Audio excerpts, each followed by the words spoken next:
And you don't seem to understand. A shame you seemed an honest man. And all the fears you hold so dear. Hello everyone, and welcome to Serial Episodes Lain, Layer 11 of Lost in Translationmon. I'm May. And I'm Jay. And this time we watched Layer 11 in phonography. And well, just before we dive into what happened in Layer 11, we'll recap on Layer 10, where I very much remember that everyone told Lain that they loved her, and that's about it. Her dad said goodbye to her and said, look, I wasn't allowed or permitted to love you, but I did anyway. And then Lain gets upset with God, who may or may not be Eri, and leaks the names of the knights to the general public. And then we find out that Lain was born on the Wired, and God says he loves her, and everyone else is fake, and he's the God of the Wired. And that's And then she's like, I don't believe in you. And he's like, my one weakness. Yeah. Present day. Present time. Now in this layer, it starts off with Lain being covered by wires in her room, and we get... You're jumping forward over, literally 10 minutes of flashbacks. No. At the start, before the flashback, she's covered in wires. We see a flash of her, and then we get legitimately, I want to say probably more than 10 minutes. I want to say even 15 minutes of flashbacks. It wasn't 15. I remember you looking at but it was very close, actually. It was probably 12. When I checked. Yeah, it was... Because I wanted to make a point about how long the flashbacks were, and I guess some of them were a bit trippy, and we saw Lain watching as Chisa dies, and... Do not give it credit, this was just laziness. Well, it was also some new footage as well, it wasn't just a clip Was show. there, really? I feel like there were bits we hadn't seen before, but a lot of it was clip showy.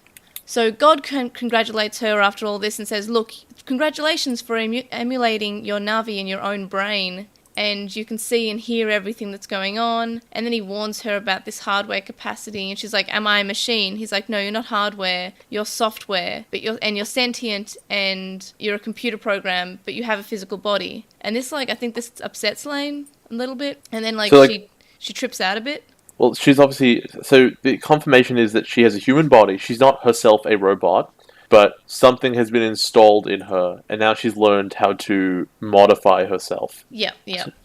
So then she's walking across a street, and she sees this weird sort of, almost out of spirited away, this weird sort of demon figure that's walking along. It has no relevance whatsoever. It's just weird stuff is happening to her. And then it walks past, and she sees Chisa, and then a dude shows up, and I thought this was originally meant to be one of the Men in Black guys, but then we see that he's got a face, and he doesn't really look like any of them, unless I'm completely forgetting about how someone looked. I think that they're mishmashes of information. Right. It was the Men in Black guy. No, wait, no, it's the gun with the laser sight. Is this the guy from the nightclub? Maybe, I don't know. That was so long ago. That was a year ago, I feel. That's why they give us all the flashbacks. Yeah, good point. They should have actually shown... they did show the nightclub being, shot up, but didn't actually see the assailant, so... Yes, they did. Did they? Oh, yeah, well, absolutely. I just wasn't paying attention then, I guess. It was 15 minutes of flashbacks. Yeah, it was 15. There was a lot of flashbacks. So he gives Lain a gun, or rather, the gun appears in her hand and says, look, you should just kill yourself. I'm like, wow. No, it's no longer that guy anymore, I think. It's like a child. Yeah. I think? It changes. When you first see him, he's a Men in Black guy. Just after Chisa shows up. He's just a Men in Black dude. He's got the gun, and he's got the shades on, and he's in the suit. And then he changes figures a few times. So maybe he's the assailant at one moment, and then he's a kid, and then it's just weird. This whole episode is a fever dream, and I know I say that in every episode we have ever spoken about Lain, but this episode was the most fever dream. We learn the depths of fever dreaminess. Yeah, it's just Lain's now an alien, and which is basically what happens next. So, her friend Alice is on the internet talking to a friend about these rumors about how she's sleeping with a teacher, and got these emails going out across the school about how she's sleeping with a teacher. And then Lain appears, and she's... You know how a couple of episodes ago, I want to say Layer 9, there was... I think it was earlier than that. Maybe 9 or 8. When that grey alien just showed up in Lain's room. It was 9 because it's from November. Okay. Yep. And they've got the note, my notes in Evernote, and it's saying the date, and I'm pretty sure it was like back in November.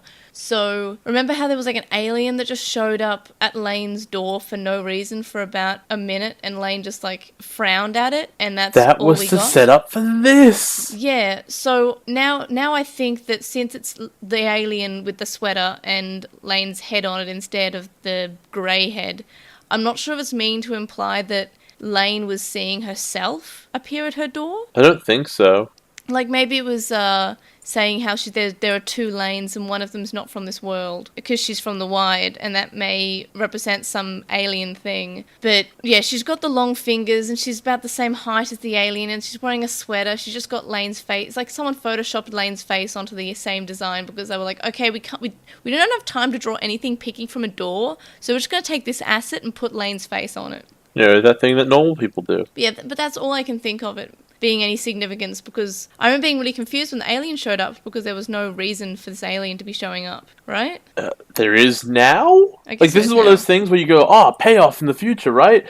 No, it's just confusing. Like, if Lain just showed up, like, hovering 5 feet from the floor or something, or, like, was on the ceiling, it would still give the creepy effect, and Lain would still be talking to Alice. So it being an alien's not, unless they expand more on why she appears as an alien. Otherwise, just like, hey, remember that time we had an alien show up at Lain's door? Yeah, we're doing We it do again. now. I mean, I hope that there's some sort of reason why Lain appeared as an alien. I hope I'm right, because that's almost interesting. Like, oh yes, Lain sees herself, but it's not herself because it's her Wide self, which is so alien to her. I don't know, something like that.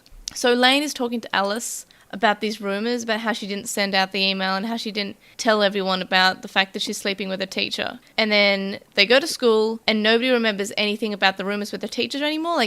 Like Alice looks really upset, and her friend's like, hey, what's up? Is it your period? And then she's like, oh, but I just feel like I can't do today. And then they say, oh, look at that teacher. He's really hot. Oh, here he's seeing a Year 8 student. And then she's like, oh, but about me and the teacher. And then they're just kind of like, what? Do you like him? Oh, too bad. You lucked out. He's already got a girlfriend. And they just don't know anything about it. And then Lain shows up and just smiles horrifyingly at Alice. Yeah, it's like, well, I undid the internet. That thing that we learned in the future is not possible. But, I mean, that's also Lain, maybe not real Lain, because remember, Lain that we know was sort of replaced by this, like, murderous Lain who tried to kill her at some point, and... But not fully replaced. We saw her earlier in this. Yeah, but, like, replace her in her daily life. So this also might not be Lain. But it wasn't the daily life. It was in the weird white zone. Yeah, but Lain still showed up. No, So? this is fake Lain, maybe. But it might be also the other one, because it was her daily life when she was sitting in her room talking about the teacher thing, and then she showed up. I don't Just know. because she didn't look like Lain there I didn't think- mean it wasn't her. I think Lain is fully in the Wide at the moment, and that's why she appeared to Alice as some alien hybrid. No, but the wide doesn't exist now. The wall's broken down. They're the same place. I guess they both exist, and they both sort of are combined, I guess. But I'm just saying that... I like that. It's just, I guess. But remember, like, 4 episodes ago, it was really creepy, and, like, Lain smiled. I have to answer no to that question. But Lain did a really creepy smile, and it was the same smile as this, but this was a fake Lain that says, I've replaced you now. Sure. I don't know, it was a long time ago. I don't know, something like that. It was never, ever relevant. Present day. Present time. What are your opinions on this episode? I gotta say that 15 minutes, or like 12 to 15 minutes of recap is so lazy. It is painfully lazy. It's the sort of thing you go, alright, are they saying that we don't expect you to have followed along with the story? Because, fair enough, it's difficult. But at the same time, if they feel that way, why didn't they put better recaps in all the other episodes? And so at this stage, it just comes off as like, we didn't want to actually do anything.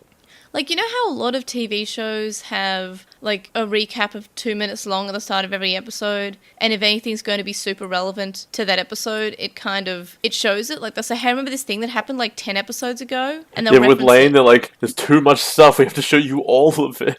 Yeah, it just...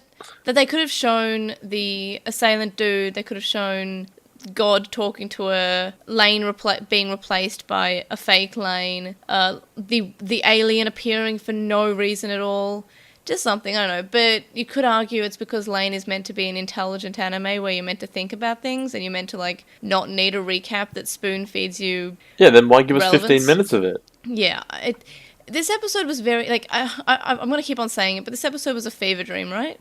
You know what? Yeah, I think I might need to go lie down. Like, especially the part where she's standing in the street and, like a monster just walks past and then Cheese is there and then a guy who changes shape changes appearance is there and, like, he's holding a gun, but now she's holding the gun. It's, like, I wouldn't want to watch this with a fever or, like... If I was having a really bad anxiety day, I wouldn't want to watch this because I feel like it would freak me out. And I feel like if I had a fever, I would start seeing things like come out of the TV or something because this was terrifying. You live a functional life, huh? Though, to be fair, if it wasn't a fever dream and if it wasn't a little bit scary in a way, it would have just been boring. It was boring. It was still boring. I don't know what to tell you. Yeah, but imagine if it was just the flashbacks and like no weird fever dreamy things. I mean, yeah, that would have been more boring, sure, but, like, it's not particularly improved by the minor bits of story that may or may not have happened. Yeah, legitimate. The only thing in this that was halfway interesting was God talking to her again and being like, yeah, so you're software maybe, but I'm not going to give you a straight answer. I'm going to give you very roundabout weird answers still. Well, I mean, you've got to say at least the God parts were interesting, sort of. Yeah, for the 1 minute they lasted. Yeah, so that's not too bad. Oh, come on, don't be that generous. I have to be. No, you don't. You literally don't. It's us on the podcast. Like, I'm the optimistic one, remember? Right? No. Okay, okay. Present day. Present time. So next time we'll be watching Layer 12, which is the second last episode, and it's called Landscape. The link dump's linked in the description, and you can contact us and stay updated. You can email us at LostinTranslationmon@gmail.com, or you can comment on this episode and message us on SoundCloud. You can follow us on @TranslationMon on Twitter, and you can find us on LostinTranslationmon on Tumblr, Facebook, Instagram, and YouTube. We have a discussion thread on With the Will, and a Reddit thread in the Lain subreddit, woof. Oh, that's mean. Lain subreddit. We'd also appreciate if you would review us on Apple Podcasts, Stitcher, and any other podcast listening app that you use. Because ratings really assist people finding out about the podcast, and we would like some more listens if that would be okay with you. We also have a website. You can vote in our polls, check out our release schedule, and check out our blog posts. And you can donate to our Patreon, which is linked in the description, from as little as $1 a month, which gets you access to our listener Slack chat group, but there are high levels, with more rewards, such as notes, early episodes, and more. And thank you to our Patreon supporters, Sam Krieger, who has a podcast called The Moncast, Wu Qinglong, who you can find at twitch.tv/Wu Qinglong, Metal Mamemon, Joe, Anime Guy, who is Anime Guy Kurosaki and the number 1 on YouTube, Chuckmon, Hiro Lotto, who's at Hiro Lotto on Twitter, Jason Morosky, Ryuchi, who's Frost Magic and Archive of Our Own, Stephen Reeves, who's at WildWing64 on Twitter, Kaidawashi, Mac, Noam, Riku, Chisai, who you can follow at Chisai236 on Tumblr, Kyle, the Lady Bugman, whose anime blog you can find at bagubaragu.wordpress.com, Tom, Glitchgoat, Azrael McCool, Gene Hackmon, who hosts New World Sonata, which is a sci-fi fantasy audio drama podcast, Matthew, Anthony, who's at AntoClassic on Twitter, Lismet, who's Elecmon on Tumblr, Sithobi, Ellivorg, who's Ellivorg on Tumblr, Sporky McForkenspoon, who has a Digimon podcast called Going Digital, Megan, Kyliak, Neobu, The Time Optimist, Silverhead Freak 25, who is SHF25 tweets on Twitter, Harvey, Nicholas, and Anthony. You can also make a one-off donation on our PayPal, which we found in the description. It's paypal.me/Ergemon. Make sure there's no for the podcast. See you guys next time. Bye! Bye-bye!